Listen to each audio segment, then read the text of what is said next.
We have made a habit over lots of years now of taking the choirs of All Saints on an international tour, reaching some wonderful locations, and in my tenure and in Jem Lowther, our Director of Music's tenure, to Malta and to Poitiers. So it seemed no small matter to be planning for a tour in 2020. Thank you, Phil. You could explain to everyone else how funny that was.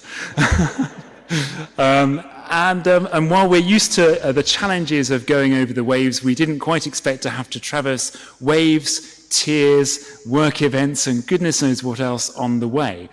So it is wonderful to have gotten to this place and to be on the cusp of a new tour to Zaragoza, to a city in northern Spain, the home of the Aragonian kings, where Catherine of Aragon, who's now buried in our cathedral church in Peterborough, hails from.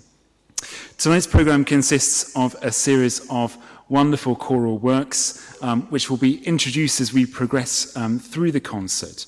But at the very beginning of this celebration of choral music and of the musical tradition of this place, I ask you to put your hands together and welcome the choirs of All Saints Church, Northampton.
it back in.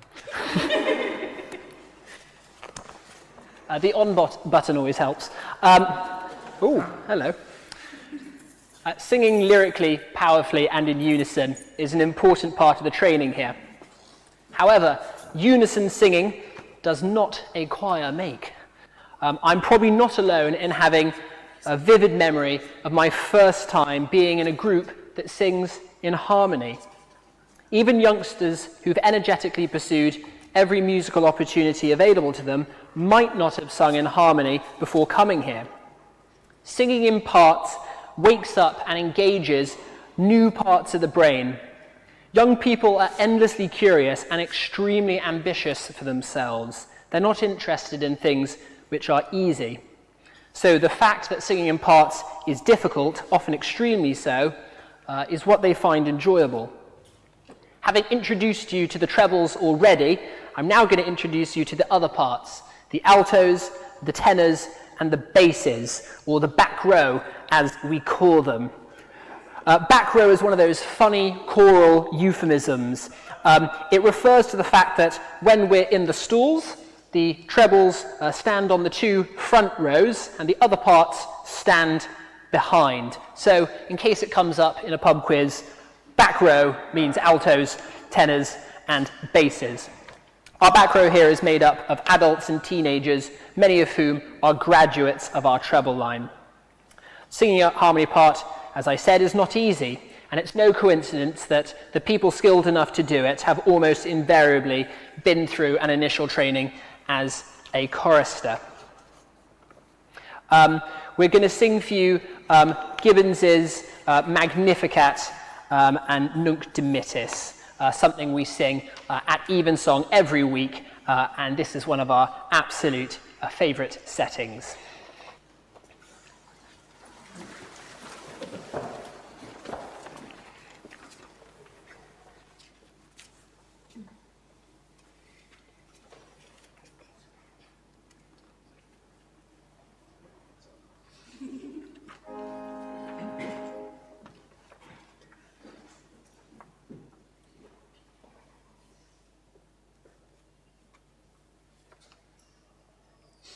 My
The Magnificat and the Nunc Dimittis are texts which we sing in church several times every week throughout the year, and to lots of different musical settings.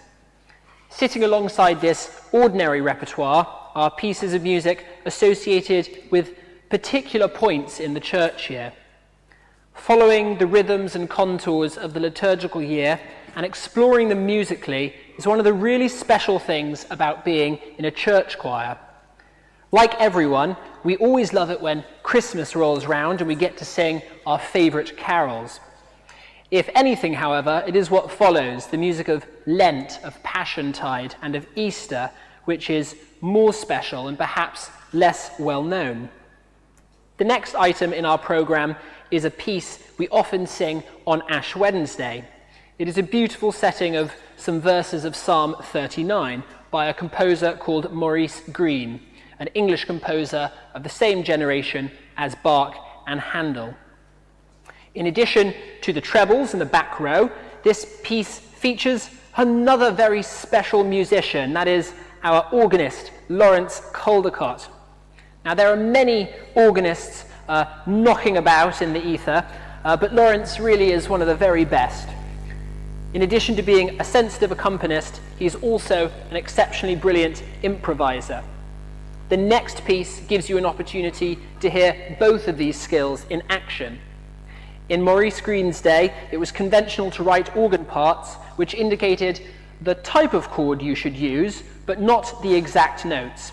So every time we perform this piece, the accompaniment is a little bit different, and this makes every performance unique and special.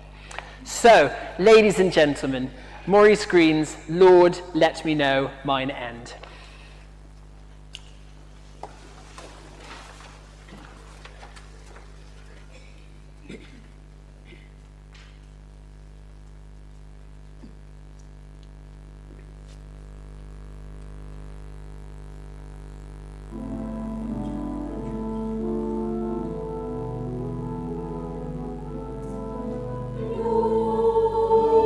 Lord, let me know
You will have heard as part of that performance that beautiful duet sung by two of our senior choristers, by Sophia and by Ivory.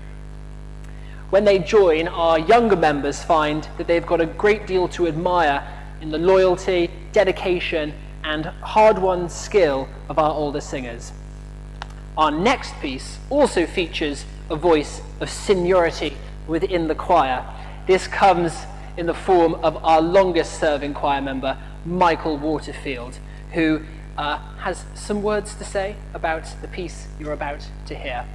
It's perhaps a little difficult for some of our choristers to know that it's possible that some 50 years ago in date, I was at school. I was studying for O-level in English.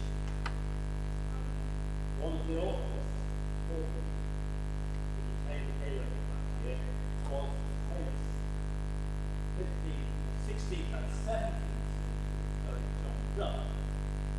That's when I first came across the word. And our English teacher, Hopkins, who was a good face himself, said that there was a setting of the word quite Hopkins. Didn't sing it to us. I thought nothing of it. A rather boring psalm, something to try and think. But several years later, I at I was very looking forward to 2020, during those times when we were not allowed to church, we were not allowed to sing together. I was looking to looking for something to sing when the times got better. And I remember this piece, I found some music on the internet, and some performers who felt great to learn. And I sent it off to Lala, and he was kind to send this piece, not just as a piece, but also was given it before as well. And also the organ part, which features common in the piece as well. Now, John Donne was late in life ordained and became Dean of St Paul's Cathedral. Most of his poems would not have been suitable for singing in St Paul's, but this one was, and he enjoyed it and approved of his work being sung. Now, it's not this piece that he heard, because he died in the 1620s, and Nunc wasn't born until 1647. He had a tragically short life. He died at the age of 27, but it was packed with incident. He was one of the first choristers of the Chapel Royal, and became chorister, and became choir master of the Chapel Royal. Two of his pupils were the future composer John Blow and the great Henry Purcell. And it may be that Humphrey's music influenced both of those composers. He also wrote some 25 pieces of music which survived. Maybe he wrote more but didn't survive. Some of it is very beautiful, like this one. But some of it is like that psalm, Psalm 150. Not all the words of the step were by great poets like John Donne. He did set a piece of music to a poem by the King, Charles II. I think it's a birthday ode to Charles II. But if he lived longer than 27, who knows what great music he could have written. Anyway, this is Hymn to God the Father, music by John Donne, music by Humphrey, and words by John Donne.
Much of the music we sing here is from the British Isles, and unashamedly so. As a British choir, we are keen to keep this repertoire alive and also act as ambassadors for it, here in church, more widely across the country, and every few years on foreign tours as well. In addition to this healthy diet of homebrew, our choirs also explore a great deal of music from the continent and indeed further afield. As seemed only right for a coronation year, one project in recent months has been Mozart's wonderful Coronation Mass. Though not actually written for a coronation, after Mozart's death, it became the Habsburg Emperor's mass setting of choice for their big day, and so the name has stuck. We're going to sing the final movement, the Agnus Dei, a text we sing every week at Mass. This movement features one of Mozart's most famous soprano solos. It's going to be sung by Ivory. And if I can say so, without unduly stoking up performance nerves, what you're going to hear is an amazing testament to what young people can achieve here. A solo like this is normally the preserve of a fully professional adult soprano, the type of person who's been through years and years of higher education. Here it's sung by a girl of just 15. Joining Ivory as part of the solo quartet is another paragon of teen talent. We have Alfie. Alfie, having been a star chorister with us, his high notes were cruelly confiscated from him by a surge of adolescent testosterone. and now he's doing great things on the bass line. On the tenor line, we have Harry Rowland, another graduate of our chorister line, and in fact a graduate of this choir, a fab young tenor who, upon departing our choir, got himself a place in the choir of King's College London, one of the very best undergraduate choirs out there. Last but not least, we have Georgie. Again, you can see where I'm going with this. A graduate of our chorister program, and was it the fourth or the fifth in your family to be a chorister here? The fifth in her family to be a chorister here. Georgie is now in her first year at Birmingham Conservatoire and is coming on tour with us, and will be singing alto. So, ladies and gentlemen, the beautiful Agnus Dei from Mozart's Coronation Mass.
we're a church choir. We're not used to bowing, but we love it, don't we? Well, we could get used to it sound like that. Perfect. When are we going to sing I Was Glad Again? You wouldn't believe how often I hear this. And the answer, guys, is now. We're singing it right now. Mozart's left us in a coronation mood, and it is, after all, a coronation year. All Saints is Northampton's civic church, and this means that our music often plays a central role in some of the town and the county's big occasions. Over the past year, this has involved marking two very significant events: the death of Her late Majesty, Queen Elizabeth II, and the accession of Charles III. Before we do sing I Was Glad for You, however, it's only right to say thank you. The support network that exists behind this choir, though unsinging and often unseen, is something we couldn't exist without. There are, I'm afraid, far too many people to name individually, but whether you're a hard-working parent driving their kid into choir several times a week, an officer of this church, or just a friend and well-wisher, what you do is so important, and we are so very grateful. This year, we are particularly grateful to Michael Jones Jeweller, who've sponsored our rather snazzy concert shirts. We're indebted as well to the Blue Coat Educational Charity, who helped us out in a time of particular need. We are also grateful to a team of, I've written Barclaycard, but I'm told it's Barclays employees, who you might have noticed handing out programs tonight. They have nominated us as a match-funded charity, and that means that everything that's donated in this concert will be doubled by their company. We're very, very grateful for that indeed. So, do chuck us a couple quid at the end, but more importantly, join us for a drink after the concert and enjoy our final piece, Parry's I Was Glad. Oh, you're standing up.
I'll ask you to clap again, but perhaps not for a couple of minutes while your hands recover.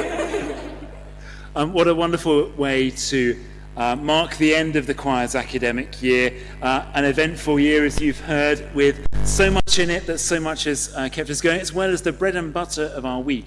It's not every choir that gets together 3 times a week in order to perform, and indeed not every choir where the kind of assiduity and commitment that we ask of our choristers is part of the usual rigour of what happens. But this is very much part of our custom and our tradition of presenting worship and showing to you a little bit of the repertoire that we will take on tour to Zaragoza in Spain. So watch out for us. We hope to be posting regularly online through our social media pages. So look up the Choirs of All Saints Church Northampton, as well as us on Twitter. We just started an Instagram page as well, so we might work out how to use it, Mr. Lowther. Oh, yeah. So watch out for that and see what we are doing as we not only, we hope, enrich the town, a place with wonderful musical traditions, a place of wonderful musical programs and organisations of huge investment,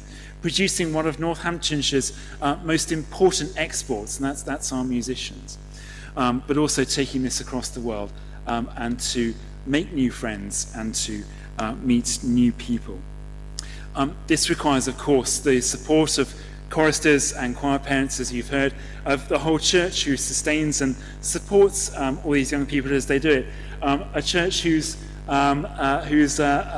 mood, their nerves rise and fall with every high solo and every deep band, and it's wonderful to watch that with it. But nothing of this would have been accomplished without the wonderful work of our Director of Music, Jem Lowther, who's the only person who hasn't quite been thanked yet.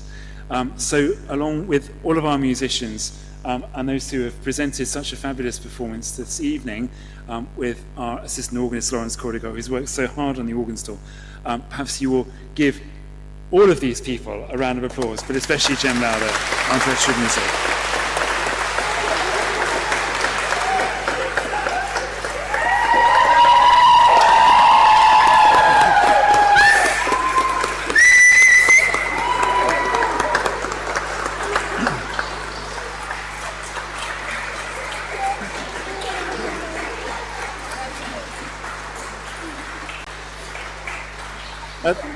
That's the sort of reaction Lawrence and Jem always get in the street. Oh no, I'm not quite done yet, but there we